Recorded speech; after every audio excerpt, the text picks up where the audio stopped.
সরকার ডোকলাম সংলগ্ন কৌশলগত রেললাইন প্রকল্পের জন্য জমি অধিগ্রহণ দ্রুত শেষ করার সিদ্ধান্ত নিয়েছে। এই প্রকল্প বাস্তবায়িত হলে উত্তরবঙ্গের রেল যোগাযোগ ও সীমান্ত এলাকার পরিকাঠামো আরও শক্তিশালী হবে।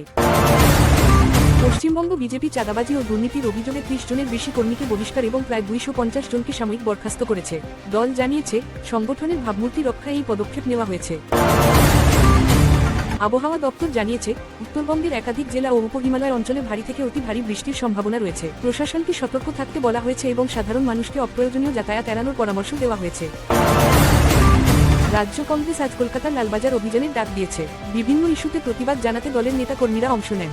কর্মসূচিকে কেন্দ্র করে শহরের কিছু এলাকায় অতিরিক্ত পুলিশ মোতায়েন করা হয়েছে। রাজ্য অর্থ দপ্তর বিজ্ঞপ্তি জারি করে জানিয়েছে, আগামী 1 অক্টোবর থেকে রাজ্য সরকারি কর্মীদের মহার্ঘ ভাতা দিয়ে 38% করা হবে। এই সিদ্ধান্তে বহু কর্মী উপকৃত হবেন। ডোকলাম সংলগ্ন এলাকায় নতুন রেললাইন প্রকল্পের জন্য ভারতীয় রেল ও বন দপ্তর যৌথভাবে জমি ও পরিবেশ সমীক্ষা শুরু করবে।